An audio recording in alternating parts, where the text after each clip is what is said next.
तो हम लोग डिस्कस करने वाले हैं जेईई एडवांस पेपर 1 के क्वेश्चन एक एक करके और आराम आराम से देखेंगे, बहुत ध्यान से समझने की कोशिश करें। तो फिर से बात करेंगे जेईई एडवांस पेपर फर्स्ट का। ये क्वेश्चन है आपका प्रोबेबिलिटी से, और क्वेश्चन में क्या कहा है एक बार थोड़ा सा ध्यान से पढ़ लेंगे। That box 1 contains 6 red ball and 9 green ball.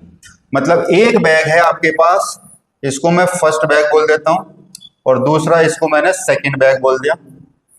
इस फर्स्ट बैग में मेरे पास 6 रेड एंड 9 ग्रीन बॉल है। 6 रेड है, 6 रेड एंड 9 ग्रीन बॉल। मतलब इस बैग में मेरे पास टोटल 15 बॉल हो गए।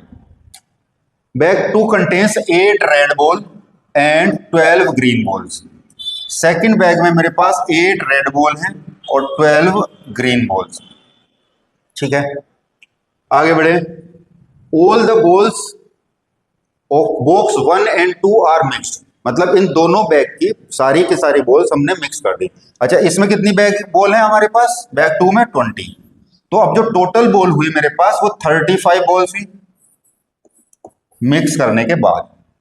ठीक है, फिर कहा है कि all the balls of box 1 and 2 are mixed together and a ball is chosen at random from them. अब इनमें से आपने एक बॉल निकाली।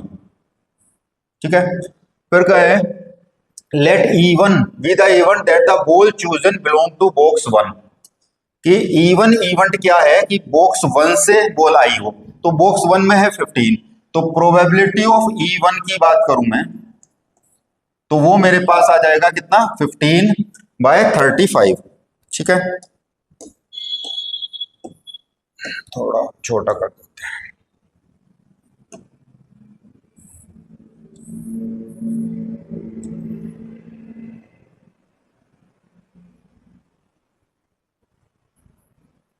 स्पेस कर लेते हैं थोड़ा।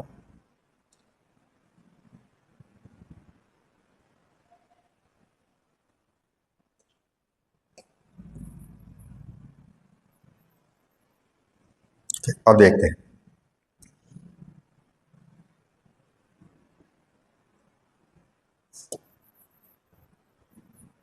ठीक है, तो देखते हैं। तो हमसे कहा था एक बैग फर्स्ट है, एक बैग सेकंड है। फर्स्ट बैग में मेरे पास 6 रेड और 9 ग्रीन बॉल्स हैं, टोटल 15 बॉल हैं। सेकंड बैग में मेरे पास 8 रेड हैं और 12 ग्रीन बॉल्स हैं।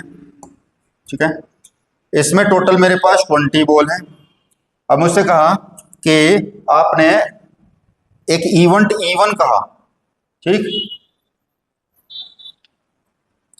इवन एक इवेंट है कि अब आपने कहा क्या है कि सारी बॉल्स को आपने मिक्स कर दिया। मतलब जो टोटल 35 बॉल्स हैं इनको हमने मिक्स कर दिया, और एक इवेंट इवन है, इवन कि जो बॉल आई हो, जो बॉल निकाली वो पहले बैग की आई हो। तो प्रोबेबिलिटी ऑफ इवन की अगर मैं बात करूं तो प्रोबेबिलिटी ऑफ इवन मेरे पास आ जाएगा कितना? 15/35। मतलब 3/7। ठीक है, प्रोबेबिलिटी ऑफ E2 की बात करूं तो E2 का है कि जो बॉल आई हो वो सेकंड बॉल की बैग की हो, तो इसका मतलब 20/35। इसका मतलब 4/7। ठीक है, तो अभी मेरे पास इवन इवेंट की प्रोबेबिलिटी आ गई। प्रोबेबिलिटी ऑफ इवन मुझे पता लगी 3/7। प्रोबेबिलिटी ऑफ E2 भी मुझे पता लगा कितना? 4/7। फिर कहे F1 एक इवेंट है। ठीक है, F1 be the event that the ball chosen is red and F2 be the event that ball chosen is green. ठीक है, तो F1 एक इवेंट इन्होंने कहा है कि F1 एक इवेंट है कि जो बॉल हो वो रेड हो, और F2 एक इवेंट है जो बॉल हो वो आपका ग्रीन हो। इसका मतलब अगर मैं प्रोबेबिलिटी ऑफ F1 की बात करूं, प्रोबेबिलिटी ऑफ F1, तो F1 क्या है? रेड बॉल हूं, तो रेड मेरे पास है 8 यहां है और 6 ये हैं, तो टोटल है 14। तो प्रोबेबिलिटी ऑफ रेड बॉल हो जाएगी मेरे पास 14/35, मतलब 2/5। क्लियर? दूसरा F2 एक इवेंट है कि बॉल जो है वो ग्रीन हो, तो प्रोबेबिलिटी ऑफ F2, तो F2 की प्रोबेबिलिटी आ जाएगी मेरे पास कि 3/5। ठीक है, मतलब क्या होगा कि 12 + 9 21/35। ठीक, तो ये आपके पास E1, E2, F1 और F2 की प्रोबेबिलिटी आ गई। अब हमसे पहले को ऑप्शन में कहा है Which of the following statement is true? The event E1 and E2 are independent. ठीक, तो हमें E1 और F1 के बारे में पूछा है। The event E1 and F1 are independent. ठीक, तो मुझे probability of E1 intersection F1 चाहिए होगा। E1 इंटरसेक्शन F1, क्योंकि दो इवेंट इंडिपेंडेंट तभी होते हैं, ए और बी इंडिपेंडेंट कब होते हैं, जब A intersection B PA into PB के बराबर हो। Probability of A intersection B equal to PA into PB, अगर ऐसा होता है तो इवेंट इंडिपेंडेंट होते हैं, अदरवाइज नहीं होते। तो क्योंकि E1 और F1 की बात चल रही है, तो E1 का मतलब क्या था कि बॉल फर्स्ट बैग की हो, और F1 का मतलब होता है रेड बॉल हो। तो फर्स्ट बैग में रेड बॉल है मेरे पास 6, तो प्रोबेबिलिटी हो जाएगी मेरे पास 6/35। ठीक है, इसी के similar probability of E2 intersection F1 का हूं, तो सेकंड बॉल से रेड बॉल हो, सेकंड बैग की रेड बॉल, तो ये आ जाएगी मेरे पास 8/35। सेक्शन F2 निकाल लेते हैं, यानी कि फर्स्ट बैग की ग्रीन बॉल, तो 9/35, 9/35। ठीक है, probability of E2 intersection F2, मतलब सेकंड बॉल बैग की ग्रीन बॉल। ठीक, तो ये आ जाएगा आपके पास 12/35। ये सारी कैलकुलेशन हमारे पास हो गई। अब हमसे कहा है कि E1 और E1 F1 इंडिपेंडेंट है कि नहीं है, तो हमने यहां से देखा E1 F1 के बारे में इंटरसेक्शन की प्रोबेबिलिटी तो ये है, लेकिन मैंने प्रोबेबिलिटी ऑफ E1 और into probability of E1 into probability of F1 का प्रोडक्ट निकाल के देखा, तो E1 की प्रोबेबिलिटी है मेरे पास 3/7 इंटू F1 की प्रोबेबिलिटी है 2/5, इसका मतलब ये हुआ 6/35, जो मेरा probability of E1 intersection F1 के इक्वल आया। तो हम कह सकते हैं इसका मतलब ये इवेंट इंडिपेंडेंट है, तो फर्स्ट ऑप्शन आपका ठीक है।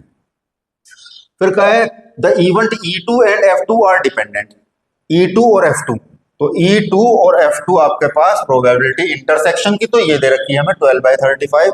अब मैंने probability of E2 into probability of F2 भी निकाला।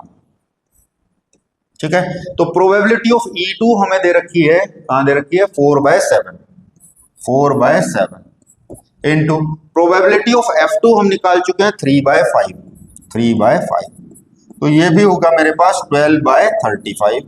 इसका मतलब ये भी हमारे पास probability of E2 intersection F2 के इक्वल ही आया, तो इसका मतलब ये भी इंडिपेंडेंट है। और यहां कहा है हमसे E2 and F2 are dependent, इसका मतलब ये ऑप्शन गलत हुआ, बी रोंग है।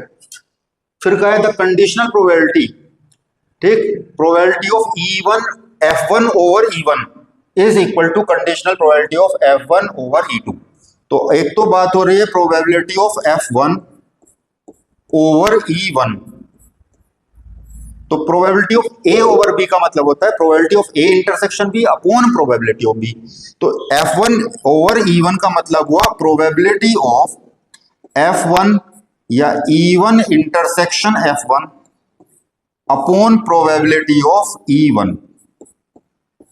ठीक है, E1 इंटरसेक्शन F1 हम निकाल चुके हैं 6/35, 6/35 अपॉन प्रोबेबिलिटी ऑफ E1 हम निकाल चुके हैं 3/7, 3/7, 3 2 जा और 7 5 जा, तो ये आया मेरे पास 2/5। पूछा था the conditional probability that probability of F1 over E1 is equal to conditional probability of F1 over E2।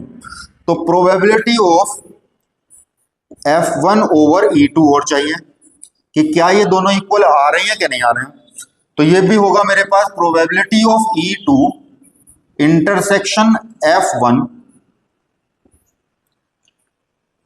E1 और F2 E2, F2 E2 नहीं F1 E1, तो upon F1 E2।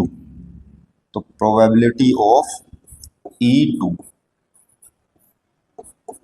Probability of E2 intersection F1, तो E2 intersection F1 ये है हमारे पास 8/35, 8/35 divided by probability of E2, तो probability of E2 है हमारे पास 4/7, 4/7, 7 5 जा और 4 2 जा।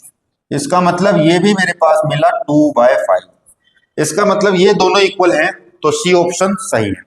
फिर डी में कहा है that conditional probability, that probability of F1 over E1, ये तो ये और ये सेम है, इज ग्रेटर देन, ये है F1 ओवर E2 और F2 ओवर E2, ठीक है। तो F1 over E1, F1 over E1 तो मैं ये निकाल चुका हूं 2/5, ठीक है। F2 ओवर E2 हमें निकालना पड़ेगा, तो probability of F2 over E2, इन्होंने कहा है कि ये वाली प्रोबेबिलिटी इससे बड़ी है, ठीक। तो एक बार चेक करना है, तो E ये हुआ आपका probability of F2 intersection E2 या E2 intersection F2 upon probability of E2, 12/35 divided by probability of E2 है हमारे पास 4/7,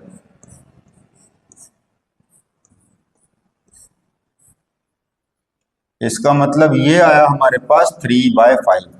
तो इन्होंने कहा है कि ये प्रोबेबिलिटी इससे बड़ी है, नहीं, ये आपका बड़ा मिला, तो इसका मतलब डी ऑप्शन गलत है। Thank you.